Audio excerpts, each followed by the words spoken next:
कहते हैं प्यार एक ऐसी चीज है जो कब किसे किस समय किस जगह हो जाए इसका ना तो कोई ठिकाना है, ना ही कोई समय है और ना ही कोई उम्र है। लेकिन आज की जो सच्ची घटना मैं आपको सुनाने जा रहा हूं, इस सच्ची घटना में ऐसे ही एक परिवार में रहने वाली महिला को एक व्यक्ति से मोहब्बत हो जाती है और मोहब्बत में एक लड़की का कत्ल हो जाता है। और कत्ल की जब हकीकत सामने आती है तो वाकई में जो हकीकत लोगों को पता चलती है वह बेहद ही शर्मसार कर देने वाली रहती है। नमस्कार, प्रणाम। मैं आपका अपना विशु राय हाजिर हुई विशु वारदात तक के एक और नए एपिसोड के साथ। कहानी शुरू करें उससे पहले जितने भी साथी हमारे चैनल पर नए आए हैं, जुड़िए विशु वारदात तक के इस परिवार से। चैनल को सब्सक्राइब करिए, बेल आइकन का बटन दबाइए ताकि हमारी वीडियो की नोटिफिकेशन आपको समय से मिलती रहे। रोजाना शाम 7:30 बजे हमारी वीडियो प्रसारित होती है, तो आप सभी साथी अपना प्यार दीजिए, सपोर्ट दीजिए।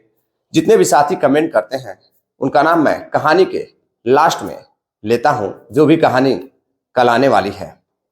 आते हैं आज की कहानी पर। आज की जो सच्ची घटना मैं आपको सुनाने जा रहा हूं, यह सच्ची घटना बिहार की है। बिहार में एक थाना लगता है मोहनपुर थाना। मोहनपुर थाना के अंतर्गत एक गांव पड़ता है बासुकुरा गांव। बासुकुरा गांव में एक व्यक्ति रहता है जिसका नाम रहता है रामजीत माझी। रामजीत माझी मछुआरा रहता है और मेहनत मजदूरी भी करता रहता है। एक दिन उसकी शादी एक लड़की से होती है, जो लड़की बेहद ही खूबसूरत होती है। उसका नाम अनूप देवी रहता है।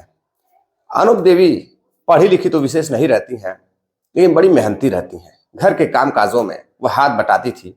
जब भी माझी बाहर होते तो वह घर का काम काज करती, बाजार भी जाया करती थी। अब धीरे धीरे समय बीतता गया, लेकिन उनके बच्चे नहीं हो रहे थे। अब सबसे ज्यादा परेशानी उस माँ को झेलनी पड़ रही थी। जो सामाजिक ताने बाने थे वह भी उन्हें सुनना पड़ रहा था, क्योंकि गांव देहात का माहौल था। जो रामजीत माझी रहते हैं, उनके दोस्त, उनके साथी भी उनसे तरह तरह के हंसी मजाक करते, तरह तरह के ताने मारते कि तुम्हारी शादी को कई साल हो गए हैं, लेकिन अभी तक तुम्हारे पास कोई बच्चा भी नहीं है। अब रामजीत माझी जो रहते हैं वह अब कभी किसी मौलवी के पास जाते, तो कभी किसी बाबा के पास जाते, तो कभी किसी झाड़ फूक वाले के पास जाते। और जो पत्नी रहती वह पति के से मिलकर डॉक्टर के पास भी इलाज करा रही थी। अब कई साल बीत जाते हैं शादी को। करीब उनकी उम्र 40 से 42 साल हो जाती है और शादी को 20 से 22 साल हो जाते हैं, लेकिन कोई बच्चा पैदा नहीं होता है। जो पत्नी रहती है अब वह धीरे धीरे बुढ़ापे की तरह अग्रसर हो रही थी, यानी कि 42 साल की पत्नी, और जो पति रहता है उसकी उम्र 45 साल रहती है। अब वह एक दिन एक महिला से मिलता है। वह महिला बताती है कि बेटा, जो भगवान है उस पर विश्वास करना सीखो, हिम्मत मत हारो, भगवान तुम्हें जरूर देगा। अगर तुमने किसी के साथ अच्छा कर्म किया है तो तुम्हें बच्चा जरूर होगा। अब वो ऐसी, जो रामजीत माझी रहता है, इसी आस में भगवान की पूजा पाठ किया करता था। एक दिन उसे पता चलता है कि उसकी पत्नी प्रेग्नेंट है। वह खुश होता है और उस महिला के पास जाकर बताता है कि मेरी पत्नी प्रेग्नेंट है। वह महिला कहती है कि बेटा, मैंने कहा था कि भगवान पर विश्वास करना सीखो। अगर तुम ईमानदारी से अपना काम कर रहे हो, ईमानदार हो अपने कार्यों के प्रति, लोगों के प्रति, तो भगवान तुम्हारे साथ कभी अनहोनी नहीं कर सकता। अब इसी बात से वह सबक लेता है और पूजा पाठ में जुट जाता है। लेकिन जो महिला रहती है वह कुछ दिनों बाद, यानी कि जब उसके 9 महीने पूरे हो जाते हैं, तो एक बच्ची को जन्म देती है और बच्ची बेहद ही प्यारी रहती है। अब जो घर वाले रहते हैं, परिवार वाले, उस बच्ची का नाम रिया रखते हैं। रिया बेहद ही खूबसूरत रहती है। अब धीरे धीरे समय बीतता गया, रिया बड़ी हो जाती है, स्कूल भी जाने लगती है। अब रिया की उम्र करीब 6 साल हो जाती है और जो पति रहता है रामजीत माझी, वह भी अपने काम धाम में व्यस्त रहता है। जो महिला रहती वह भी अपना काम धाम देखती और वो अपनी बेटी के साथ बेहद खुश रहती है। लेकिन एक दिन उसकी बेटी अपने घर से स्कूल के लिए निकलती है, लेकिन वो घर नहीं लौटती है।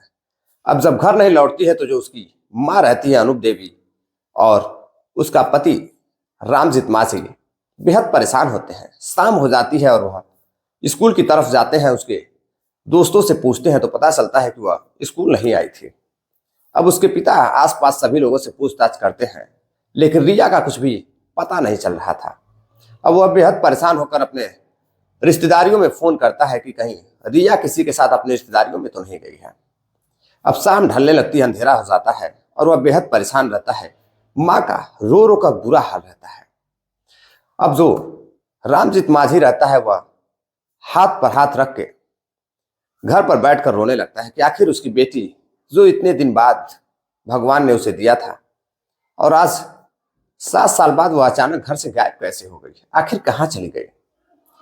अब रामजीत माझी मोहनपुर थाने पहुंचता है 5 तारीख को, 5 जनवरी 2024, यानी कि पिछले हफ्ते के कुछ दिन पहले वो पहुंचता है और थाने जाकर थानेदार साहब को बताता है, शिकायत दर्ज कराता है कि उसकी 7 वर्षीय बेटी रिया जो घर से स्कूल के लिए निकली थी, लेकिन वह स्कूल नहीं पहुंची और वह घर भी नहीं आई।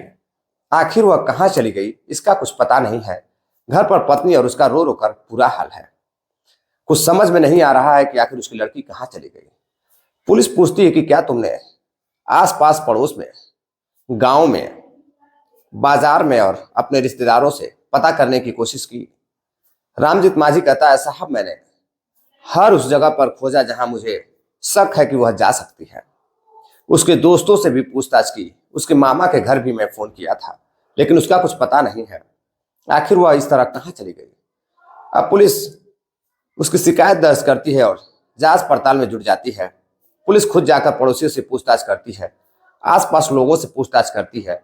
रिया कुमारी की फोटो लेकर पुलिस मार्केट में बाजार में भी घूमती है, लोगों से पूछने की कोशिश करती है, जांचने की कोशिश करती है कि शायद कोई व्यक्ति इस लड़की को आते जाते देखा हो तो कुछ न कुछ जानकारी मिले। लेकिन कुछ जानकारी जब नहीं मिलती है तो उसी गांव के बाहर एक जंगल रहता है, बासुकुरा जंगल, यानी कि जो जंगल है उसी के नाम से गांव भी रहता है। अब पुलिस उस जंगल की तरफ से गुजर रही थी तो उसमें एक पुलिस वाला रहता है। उसे शक होता है कि कहीं उस लड़की की हत्या तो नहीं कर दी गई। अब पुलिस वाले उस जंगल की तरफ जाते हैं। जंगल में जाकर जब खोजबीन करते हैं तो वह देखते हैं कि जंगल में एक जूट की बोरी पड़ी हुई है जिसमें कुछ खून वगैरह लगे हुए हैं। अब जब पुलिस उस जूट के बोरे के पास जाती है और जब जूट के बोरे को खोलती है तो पुलिस हैरान रह जाती है। पुलिस फौरन ही अपने आला अधिकारियों को फोन करती है। वहां से भी कुछ पुलिस वाले आते हैं और फौरन ही उस बोरे को डॉग स्क्वाड की मदद से और भी फॉरेंसिक जांच टीमों को बुलाया जाता है। जांच पड़ताल होती है। जब बोरा खोला जाता है पूरी तरह से तो उसमें से एक 7 वर्षीय लड़की रिया कुमारी का शव निकलता है, जो कि हाथ पैर टूटा रहता है और रिया के शरीर पर भी चोट के निशान रहते हैं। अब जो पुलिस रहती है फौरन ही रिया कुमारी के शव की पहचान उसके परिवार वालों से कराती है और जैसे उसके पिता को पता चलता है कि उसकी बेटी का कत्ल कर दिया गया होता है, उस पिता का रो रो कर बुरा हाल रहता है। वह भगवान से यह पूछना चाह रहा था कि जब तुमने मेरी बेटी को इतने दिन बाद दिया ही, एक बच्चा दिया, तो आखिर छीन क्यों लिया। अब वह माँ भी रो रो कर, जो अनूप देवी रहती है, उसका बुरा हाल रहता है। घर में मातम फैल जाता है, मोहल्ले में भी मातम फैल जाता है। लोग यही बात कहते कि एक तो बेचारे को इतने दिन बाद एक बेटी हुई थी और न जाने कौन दरिंदा उसकी लड़की का कत्ल कर दिया है। पूरे गांव में यह रिया कुमारी के कत्ल का चर्चा चल रहा था। अब पुलिस लड़की के शव को लेकर पोस्टमार्टम के लिए भेज देती है। जैसे ही पोस्टमार्टम होता है, पोस्टमार्टम रिपोर्ट जब आती है तो पता चलता है कि लड़की का गला दबा करके हत्या किया गया है और उसके साथ मारपीट की गई है। अब फौरन ही पुलिस हत्या का मामला दर्ज करती है, धारा 302 और भी कई धाराएं लगाकर अब जांच पड़ताल शुरू करती है। पुलिस बॉडी को घर वालों को सौंप देती है। मां का रो रो कर बुरा हाल रहता है। वो बेहोश हो जा रही थी, सदमे में चली जा रही थी। उसको विश्वास नहीं हो रहा था कि उसकी बेटी का किसी ने कत्ल कर दिया है। अब पुलिस बॉडी को घर वालों को सौंपती है। घर वाले रामजीत माझी अपने जिस बेटी के लिए, जिस बच्चे के लिए वह दर दर भटक रहे थे, उसी बच्ची का उन्होंने मुखाग्नि दी, यानी कि उसकी चिता में आग दी। आग देते समय रामजीत मांझी गिर जाते हैं, लोग उन्हें संभालते हैं। रामजीत मांझी हैरान रहते हैं, सोचते रहते हैं कि आखिर मेरी बेटी ने ऐसा क्या गुनाह किया था जो उसको ऐसी सजा मिली। आखिर वह व्यक्ति कौन हो सकता है जिसने उसकी बेटी का कत्ल किया। अब चिता को आग देने के बाद शाम को जब रामजीत मांझी आते हैं तो वह घर पर बैठे रहते हैं, तो उन्हें कुछ ऐसी चीजें घर में पता चलती है कि वह पुलिस के पास जाते हैं और पुलिस को बताते हैं। जब पुलिस शक के बुनियाद पर उसकी पत्नी को ही, यानी कि रिया की मां अनूप देवी को गिरफ्तार करती है, और रिया की मां से जब पूछताछ करती है तो रिया की मां टूट जाती है और एक ऐसा बयान देती है, एक ऐसी हकीकत बताती है जो वाकई में इंसानियत के नाम पे कलंक है, और एक मां के नाम पे तो बेहद ही कलंक है। दरअसल कहानी शुरू होती है आज से ठीक 1 साल पहले, यानी कि 2023 मार्च से। उसी गांव का रहने वाला एक बुजुर्ग कहें या अधेड़ कहें, अनूप देवी की उम्र अब धीरे धीरे 48 से 50 साल हो चुकी थी, यानी कि अनूप देवी एक अधेड़ी महिला थी। और उसी गांव का रहने वाला एक आदमी रहता है सुदेश्वर पासवान, जिसकी उम्र लगभग 58 से 60 साल रहती है। सुदेश्वर पासवान की उम्र भले ही 58 से 60 साल थी, लेकिन वह देखने में बेहद ही हट्टा कट्टा और अभी भी 40 से 45 साल का देखने में लगता था। एक दिन जब वह गांव से गुजर रहा था अपने, तो उसकी मुलाकात अनूप देवी से होती है। अनूप देवी से वह हमेशा हंसी मजाक करता था। इसी बीच हंसी मजाक करते करते वह अनूप देवी को अपना दिल दे बैठता है। अब अनूप देवी से वह आए दिन, जब भी अनूप देवी घर से बाहर किसी काम के लिए जाती तो वह उनके पीछे पीछे जाता और उनका पीछा करता और उनसे अपनी प्रेम भरी बातें करता, उनको अपने प्रेम जाल में फंसाता। धीरे धीरे अनूप देवी जो रहती हैं, अनूप देवी भी उसके प्यार में फंस जाती हैं, और दोनों अधेड़ उम्र में, यानी कि 50 से 60 साल की उम्र में दोनों की मोहब्बत शुरू हो जाती है। और दोनों इस कदर मोहब्बत करने लगते हैं कि दोनों एक दूसरे के साथ जीने मरने की कस्में खाने लगते हैं और एक दूसरे के घर भी आने जाने लगते हैं। अब रामजीत मांझी की जो बीवी रहती है अनूप देवी, वह सोमेश्वर के, यानी कि सुदेश्वर पासवान के घर भी जाने लगती है, क्योंकि गांव का मामला रहता है और सुदेश्वर पासवान भी उसके घर आता जाता रहता है। अब इसी बीच एक दिन जब रामजीत मांझी किसी काम से बाहर गया होता है, तो सुदेश्वर पासवान उसके घर जाता है और उसकी बीवी अनूप देवी के साथ शारीरिक संबंध बनाने लगता है। अब जब शारीरिक संबंध बनाने लगता है तो अब अक्सर करके जो अनूप देवी रहती है, कभी घर से बाहर शौच के लिए जाती तो वह सुदेश्वर पासवान के साथ शौच के बहाने जाकर अपने पति से छुप छुप कर, गांव वालों से छुप छुप कर उस पासवान के साथ शारीरिक संबंध बनाती। अब शारीरिक संबंधों का सिलसिला जारी हो चुका था। धीरे धीरे अब 2024 आ जाता है।